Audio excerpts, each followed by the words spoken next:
எல்லோருக்கும் வணக்கம். கையில் கட்டர் வச்சுட்டு வணக்கம் சொல்கிறேன்னா பரவாயில்ல, கார்டனில் தான் நின்று இருக்கேன். நான் இப்போ கீரை இந்த கட்டர் மூலமாக நறுக்க போகிறேன். கீரை ரெசிபி ஒன்று செஞ்சு காமிக்க போகிறேன்.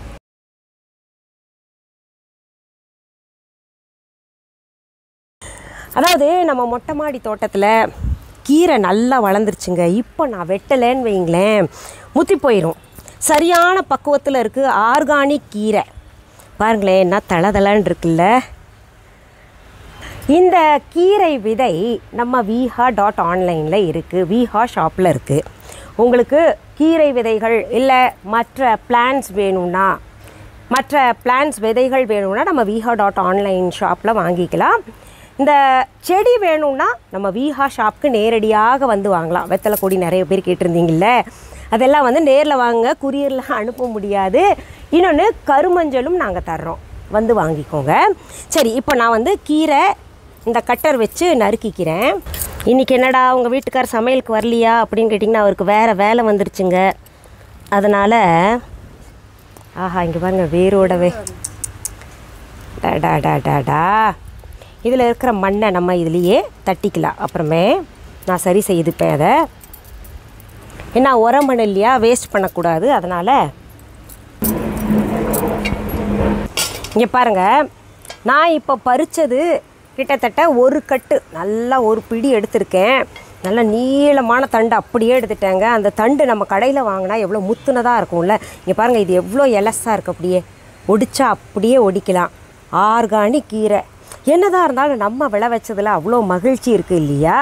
இன்னும் நிறையா இருக்குது. அந்த கீரை பேக் கூட நம்ம viha.online தான். அந்த கீரை பேக்கில் கிட்டத்தட்ட 4 நாளைக்கு சமைக்கக்கூடிய அளவுக்கு கீரை இருக்கும்.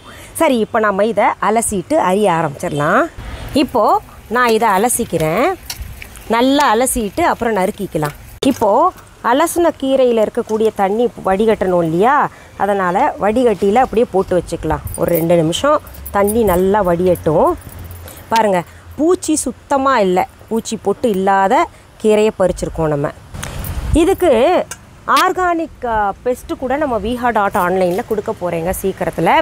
உரமன் கேட்டிருக்கீங்க, என்ன உரம் போட்டால் நல்லா வளரும் அப்படின்லாம் கேட்டுக்கிட்டு இருக்கீங்கல்ல, அது சீக்கிரத்தில் நம்ம viha.online கொடுக்குறேன், viha ஷாப்லேயும் கொடுக்குறேன். இப்போ இந்த கீரையில் இருக்கக்கூடிய தண்ணி வடிகிற வரைக்கும் நான் பூ பறிச்சிடுறேன். சாமிக்கு நான் இப்போல்லாம் பார்த்திங்கன்னா பூ வெளியில் வாங்குறதே கிடையாதுங்க, வீட்டில் இருக்கக்கூடிய பூவே வச்சு பூஜை செய்கிறேன். மல்லிகைப்பூ நல்லா மலர்ந்திருக்கு, மனம்.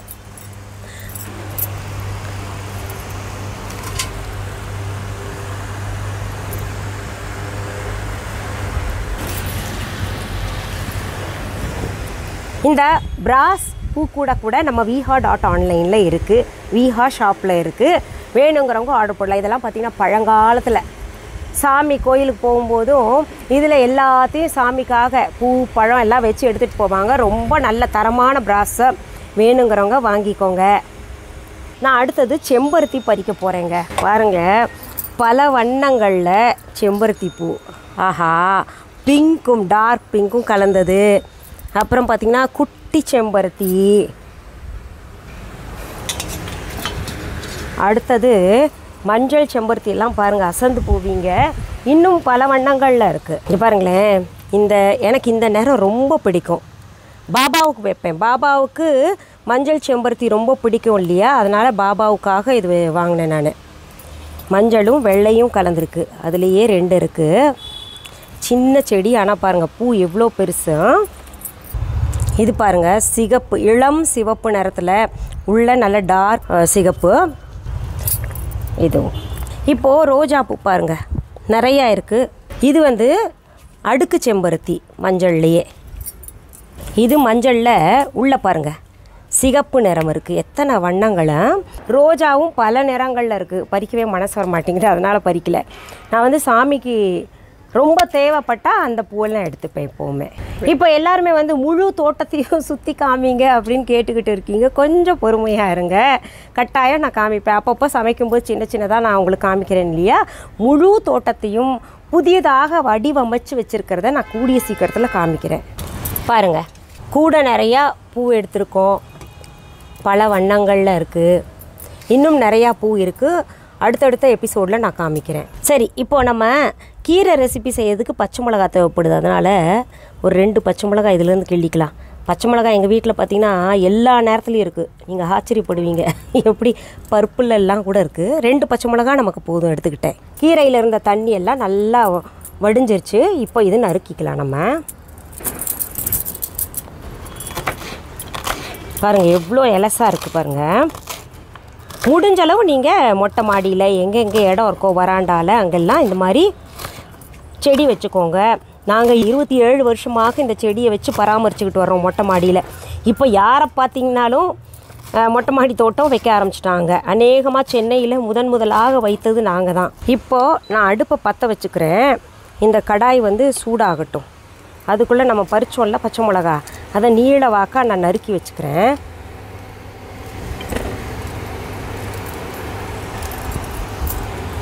கடாய் சூடாயிடுச்சு. இப்போ நம்ம என்ன பண்ணலாம், எண்ணெய் ஊற்றிக்கலாம். இந்த எண்ணெய் பாட்டில் கூட நிறைய பேர் கேட்டுக்கிட்டு இருக்கீங்க, அழகாக இருக்கும் மேடம் கொடுங்கன்னு. கூடிய சீக்கிரத்தில் ஏற்பாடு பண்ணுறேன். எண்ணெய் பார்த்திங்கன்னா கிட்டத்தட்ட நான் 1.5 டீஸ்பூன் அளவு ஊற்றியிருக்கேன். நான் கீரையில் ரெசிப்பின்னு சொல்கிறீங்களே, என்ன ரெசிபி அப்படின்னு கேட்டிங்கன்னா, கீரையில் புதுவிதமான ரெசிபி நானாக கண்டுபிடிச்சது. மற்ற கீரை ரெசிபி பண்ணுறோம் இல்லையா, அதை காட்டிலும் இது சுவை அதிகமாக இருக்கும். பிள்ளைங்க கீரைனால வேண்டான்னு ஒதுக்குறாங்கல்ல, இப்படி செஞ்சு கொடுங்க, நீங்கள் ஒதுக்கவே மாட்டாங்க.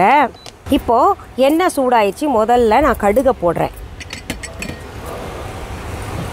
கடுகு நல்லா வெடிக்கட்டும். கடுகு வெடிக்க ஆரம்பிச்சிருச்சு. அதில் உளுத்தம் பருப்பு கொஞ்சம் சேர்த்துக்கலாம். ஒரு 1 டீஸ்பூன் போல் போட்டுக்கோங்க.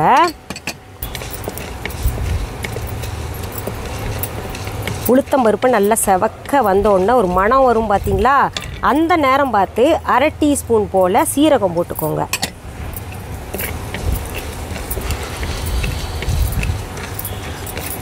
சீரகமும் நல்லா பொரியட்டும். அடுத்தது பெரிய வெங்காயம் 1 பொடி பொடியாக நறுக்கி வச்சுக்கோங்க, அதை சேர்த்துக்கோங்க.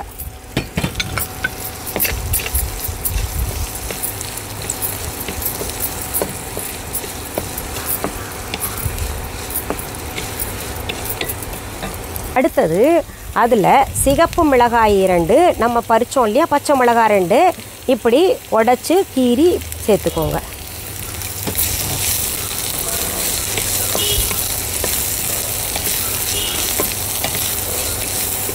இப்போது ஒரு தக்காளி பொடியாக நறுக்கி வச்சதை சேர்த்துக்கோங்க.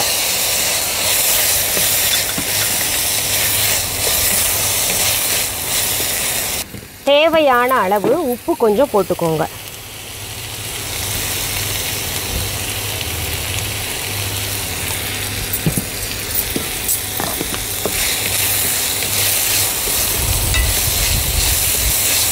இதில் லேசாக தண்ணி தெளிச்சுக்கோங்க.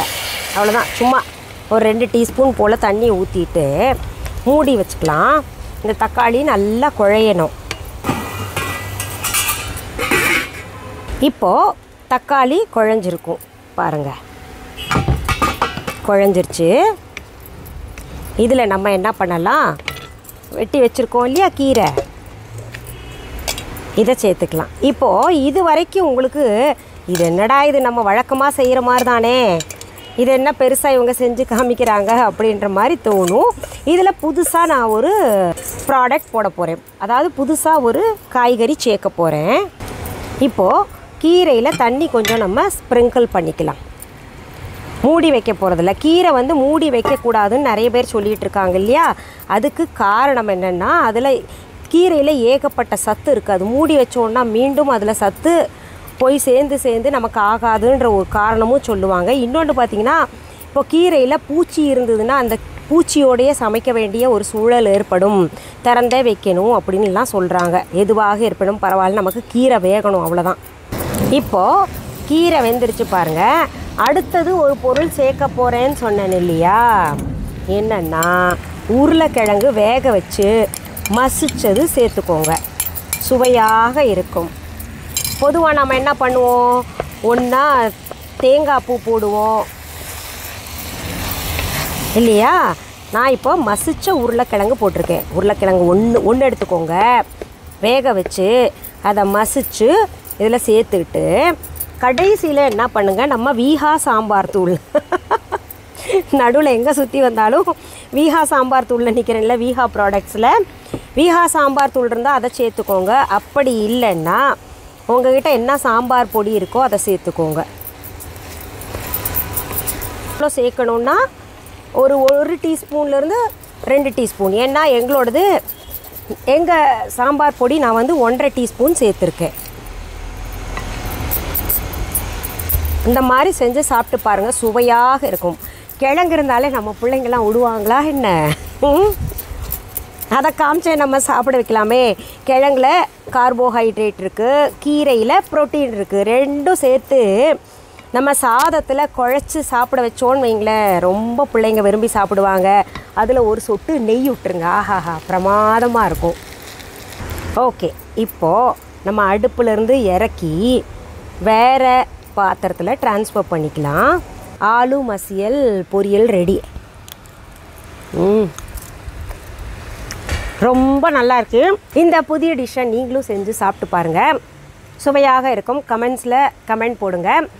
மீண்டும் அடுத்த பதிவில் வேற ஒரு நல்ல தலைப்போடு உங்களை எல்லாம் சீக்கிரத்தில் சந்திக்கிறேன். அது வரைக்கும் நன்றி, வணக்கம். அன்பான வாடிக்கையாளர்களே, உங்கள் விஹா ஸ்டோரில் பூஜை பொருட்கள், சிலைகள், ராசிக்கற்கள், வாஸ்து பொருட்கள், விதைகள், பாரம்பரிய அரிசி வகைகள், சிறுதானியங்கள், ஆர்கானிக் பொருட்கள், மூலிகை எண்ணெய், மளிகை பொருட்கள், மரச்செக்கு எண்ணெய், மரப்பொருட்கள், வெள்ளி ஆபரணங்கள், கிஃப்ட் ஆர்டிகல்ஸ், காட்டன் மற்றும் பட்டு புடவைகள், காட்டன் சுடிதார்கள், பட்டு பாவாடை, குழந்தைகளுக்கான விளையாட்டு பொருட்கள், ஹை குவாலிட்டி இமிடேஷன் நகைகள், வீட்டு உபயோக பொருட்கள், ஜூட் பேக்ஸ், ஹேண்ட்மேட் சோப்ஸ், அழகு சாதன பொருட்கள், சிறுதானிய பிஸ்கெட்டுகள், ஹோம் அப்ளையன்சஸ், இன்னும் பற்பல பொருட்கள் விற்பனைக்குள்ளது.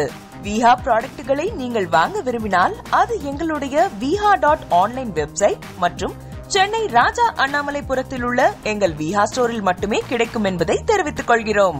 வேறு எந்த ஆன்லைன் வெப்சைட்களிலும் விஹா ப்ராடக்ட்கள் விற்பனைக்கு கிடையாது என்பதை நீங்கள் கவனத்தில் கொள்ள வேண்டும்.